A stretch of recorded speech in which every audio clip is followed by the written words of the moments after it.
Alors là, je sors du coup de communication animale avec un animal défunt encore, en ce jour qui est un petit peu symbolique.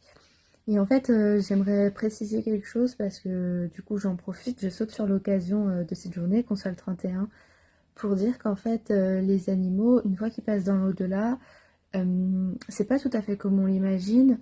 Souvent, il y a un sentiment de paix qui est là, qui est très profond. Et la mort, en fait, en elle-même, qui est caractérisée par l'animal qui va quitter le corps physique pour changer de lieu et du coup rentrer dans une forme d'espace-temps qui va être différent, dans un niveau de fréquence qui va être différent, on peut aussi utiliser le mot strate différente du coup. Et bien en fait, ce qui se passe réellement, c'est que c'est le début. C'est le début de quelque chose d'autre, alors que nous, on voit ça comme la fin de quelque chose.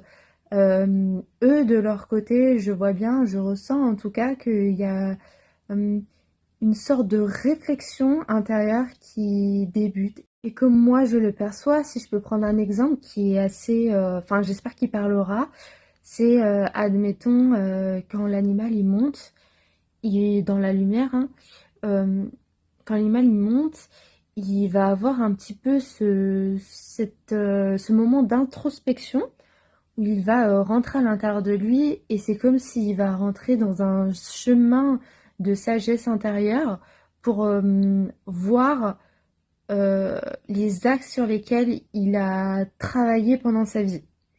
Je sais que ça peut paraître un petit peu pas très précis comme notion que je suis en train d'expliquer, mais c'est comme si il y a un cheminement intérieur qui est fait pour digérer les émotions qui n'ont pas été digérées pendant tout au long de sa vie et tout au long de l'expérience terrestre qu'il a eue.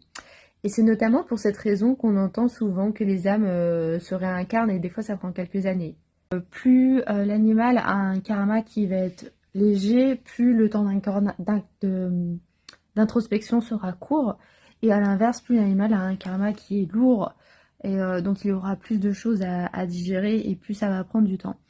Et ça, nous en parle très peu parce qu'en fait, c'est la partie subtile, donc qui est en lien avec tout ce qui est nos corps énergétiques. Et en 2025, aujourd'hui, on nous apprend pas du tout à gérer en fait cet aspect-là de nos vies.